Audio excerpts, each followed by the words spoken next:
সবাইকে জয় যিশু, হালেলুয়া, প্রেজ দ্য লর্ড। তো প্রভু যিশু নামে সবাইকে অসংখ্য ধন্যবাদ। যিশুর আলো চ্যানেলে তোমাদের সবাইকে স্বাগত জানাই। তো আশা করি তোমরা সবাই ভালো আছো ঈশ্বরের আশীর্বাদে।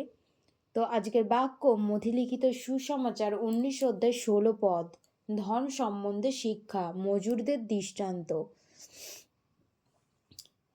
আর দেখো, এক ব্যক্তি আসিয়া তাহাকে বলিল, হে গুরু, অনন্ত জীবন পাইবার জন্য আমি কিরূপ সৎকর্ম করিব? তিনি তাহাকে কহিলেন, আমাকে সতের বিষয় কেন জিজ্ঞাসা করো? সৎ একজন মাত্র আছেন, কিন্তু তুমি যদি জীবনে প্রবেশ করিতে ইচ্ছা করো তবে আজ্ঞা সকল পালন করো। হালেলুয়া। তো ঈশ্বরের বাক্য বলছে যে এক ব্যক্তি যখন এসে প্রভু যিশুকে বললেন যে, হে প্রভু, অনন্ত জীবন পাওয়ার জন্য আমি কিরূপ সৎকর্ম করব, আমি কেমন কাজ করব, আমার কেমন কাজ হওয়া উচিত অনন্ত জীবন পাওয়ার জন্য। তো ঈশ্বর তাকে উত্তরে বললেন যে, আমাকে সতের বিষয়ে কেন জিজ্ঞাসা করছো?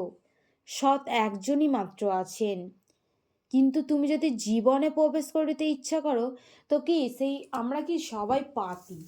আমরা পাপী বলে কি ঈশ্বর আমাদের মনোনীত করেছেন, কিন্তু সেই সৎ কি সেই একজন মাত্র আছেন, প্রভু যিশু। তো সেই সতের মতন কি আমরা একবারে নির্দ্বিধায় যে আমরা যে সৎ আমরা সেরকম কি হতে পারি না। তো সেই সৎ একজনই মাত্র আছে, সেই প্রভু যিশু। তো ঈশ্বর বললেন, তুমি যদি জীবনে প্রবেশ করিতে ইচ্ছে করো তবে আজ্ঞা সকল পালন করো।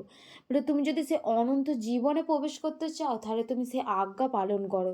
কি কি আজ্ঞা? যিশু বলিলেন, এই কি, নরহত্যা করিও না, ব্যভিচার করিও না, চুরি করিও না, মিথ্যা সাক্ষ্য দিও না, পিতা ও মাতাকে সমাদর করিও এবং তোমার প্রতিবেশীকে আপনার মতো প্রেম করিও। বলছে কি, সেই নরহত্যা করো না, ব্যভিচার করো না, চুরি করিও না, মিথ্যা সাক্ষ্য দিও না, পিতা ও মাতাকে কি সমাদর করিও এবং তোমার প্রতিবেশীকে আপনার মতো প্রেম করো। সেই যুবক তাহাকে কহিল, আমি এ সকলই পালন করিয়াছি, এখন আমার কি ত্রুটি আছে? বলছে কি, আমি এই সকল কিছুই কি পালন করেছি, আমার আর কি কম আছে, কি ত্রুটি আছে? যিশু তাহাকে কহিলেন, যদি সিদ্ধ হইতে ইচ্ছে করো তবে চলিয়া যাও, তোমার যাহা যা আছে বিক্রয় করো এবং দরিদ্রদিগকে দান করো, তাহাতে স্বর্গে ধন পাইবে।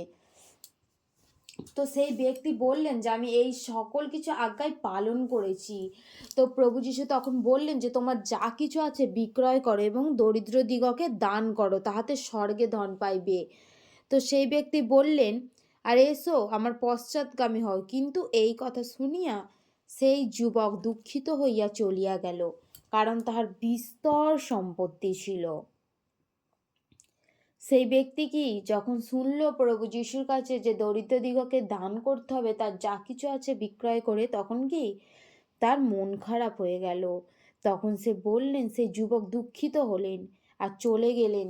তার কারণ কি, তার বিস্তর সম্পত্তি ছিল। তো ঈশ্বর বললেন যে ধনবানের পক্ষে স্বর্গরাজ্যে প্রবেশ করা দুষ্কর। সেই ধনবানের পক্ষে কি সেই স্বর্গরাজ্যে প্রবেশ করা দুষ্কর, কারণ আমাদের ঈশ্বরের রাজ্যে সেই সূচির ছিদ্র দিয়ে উঠে যাওয়া সহজ। সেই জন্য কি আমাদেরকে ঈশ্বরের আজ্ঞা পালন করতে হবে।